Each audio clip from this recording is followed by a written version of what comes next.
Hello, Bitcoin and altcoin enthusiasts. This is Eugene here, and today is the 17th of May. I would like to take this vlog to quickly discuss on RSK and how this RSK would impact Bitcoin.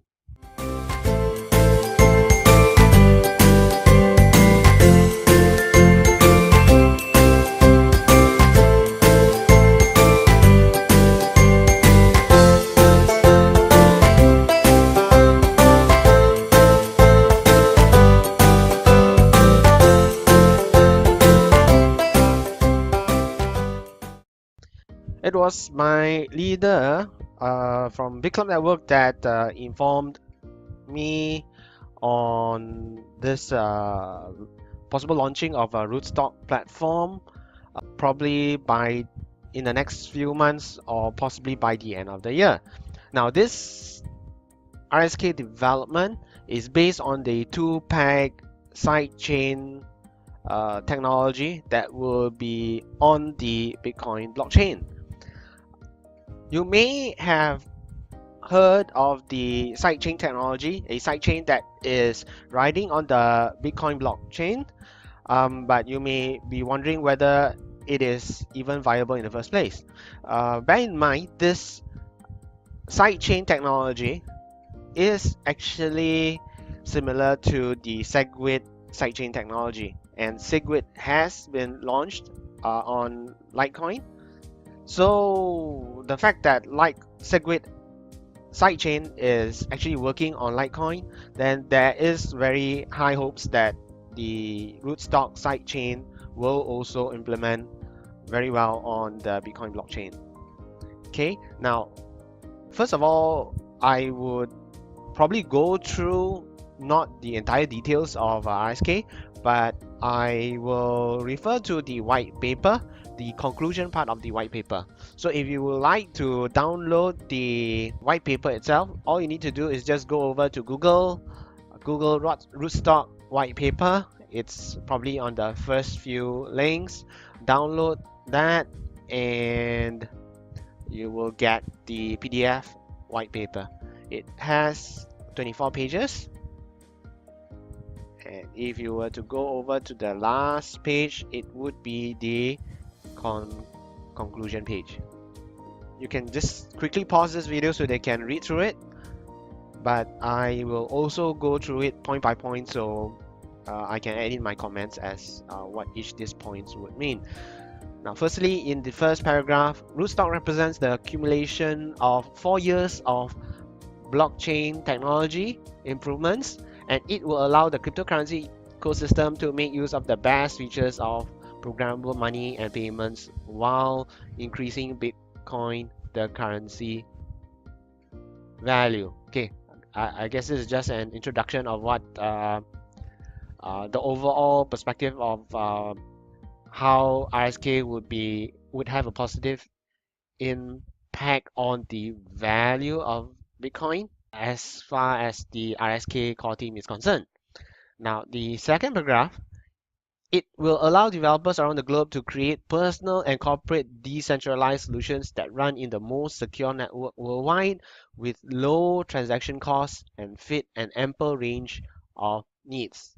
Again, a very general conclusion, but here they probably may want to highlight that the transaction costs would probably be lowered upon the implementation of RSK, and the range of needs that is provided by Bitcoin, this range of needs will not be impeded by the implementation of RSK. In fact, it may boost the service provided by Bitcoin. Now, third paragraph, it allows Bitcoin miners to participate in the smart contract market, adding significant value to the mining industry and ensuring its long-term sustainability.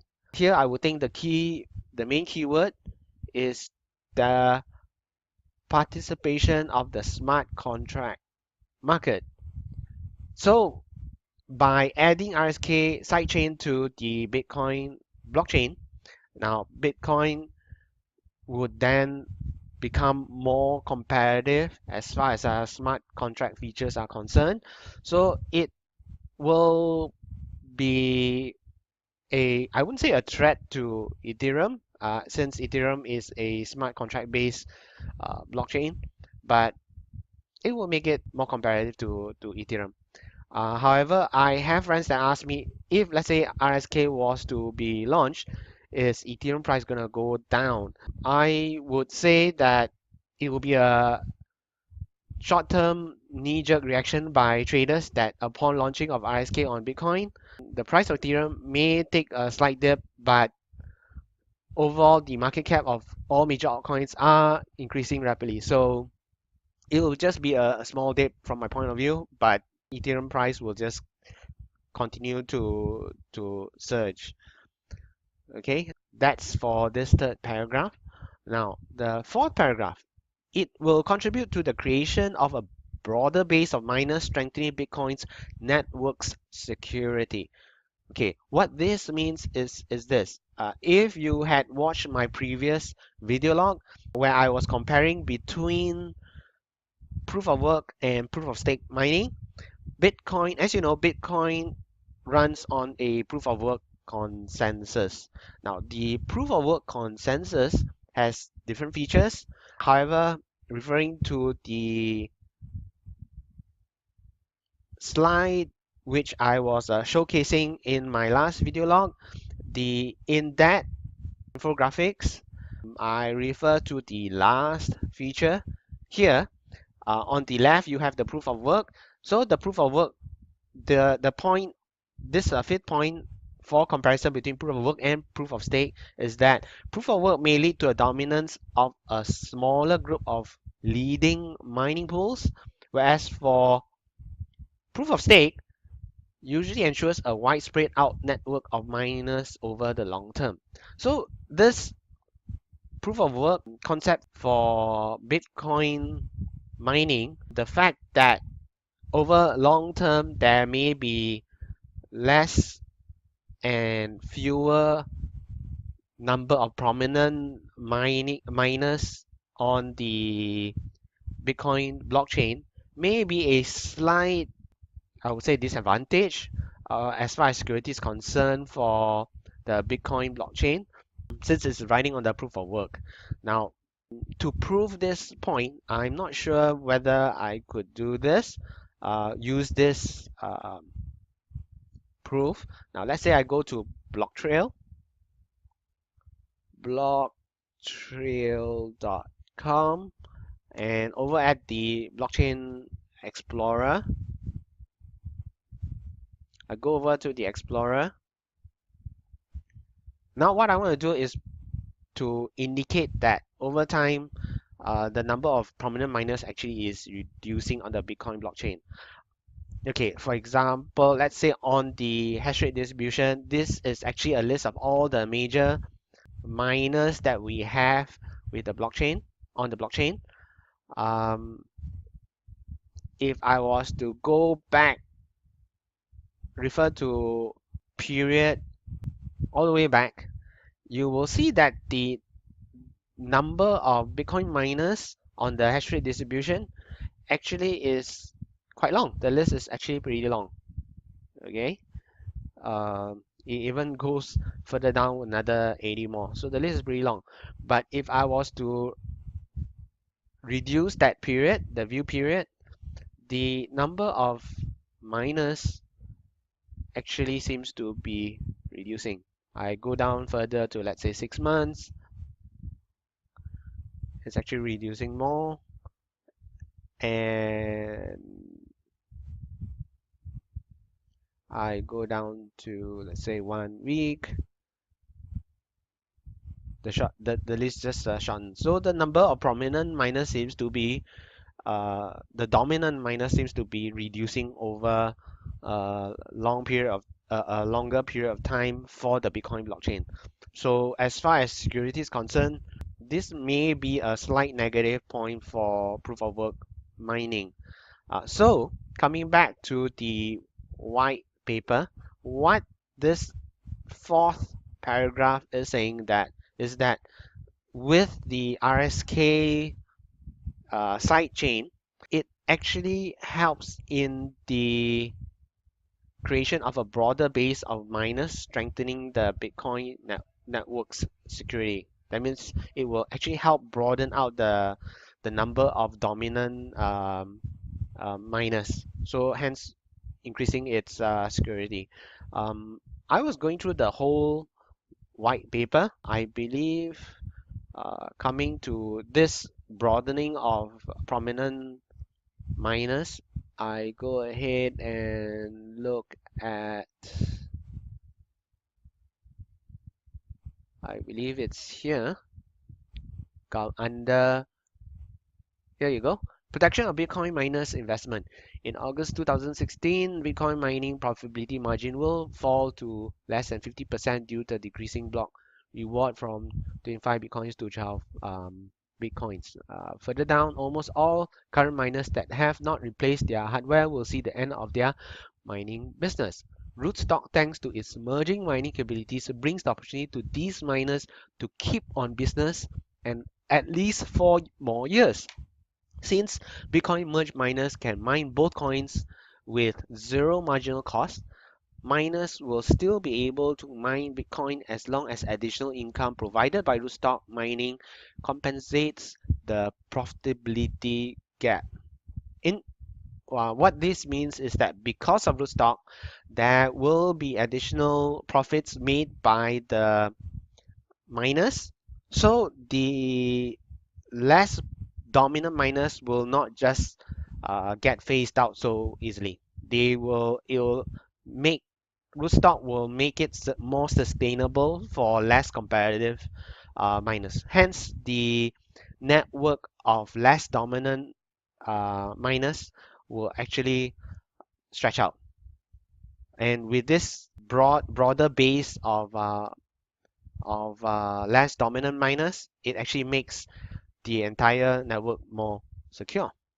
Now, going back to the conclusion, the last paragraph, it states it will enable the development of a decentralized, instant, and inexpensive financial system that create inclusion and opportunities of 3,000 million people who remain unbanked and financially impaired in our world. This is the mission for Bitcoin in the first place.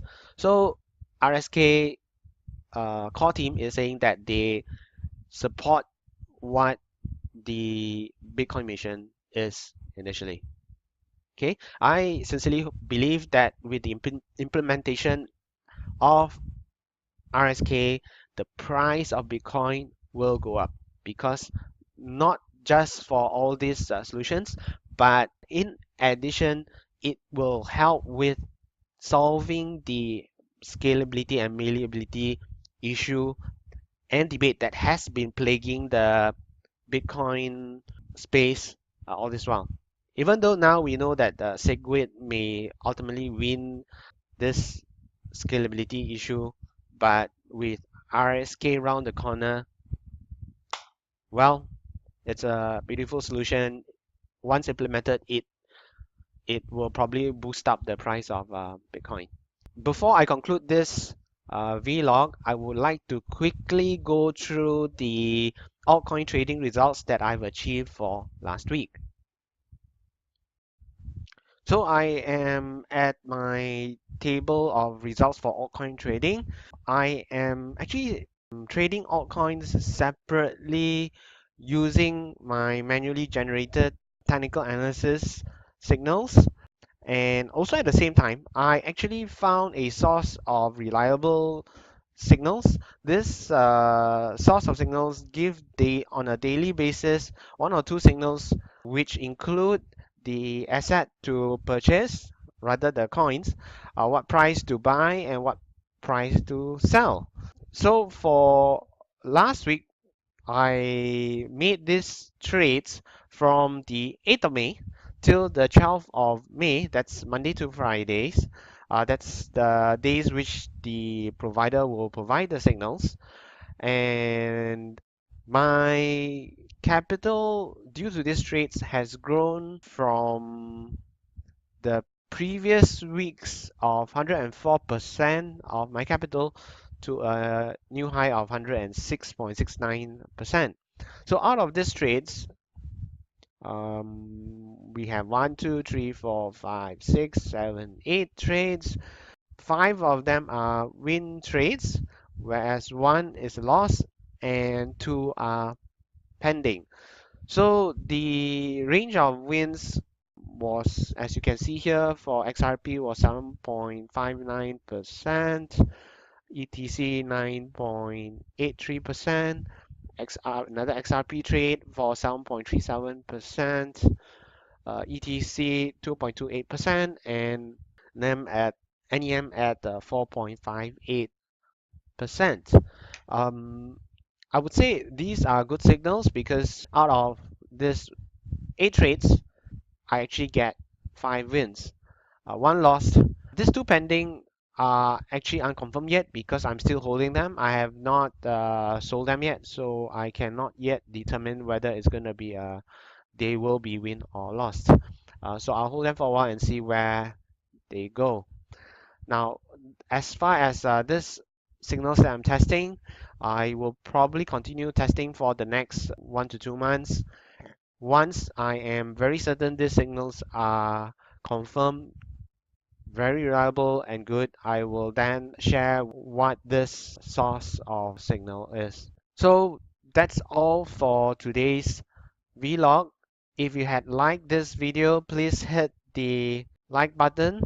Also, please punch the subscribe button if you have not subscribed to my video channel. Okay, that's all I have to share with you this week. If you have any questions, please post your questions below. And if you like to refer to any of the resources that I have, they are all in the links below. Okay, so I will catch you some other time. See you. Bye bye.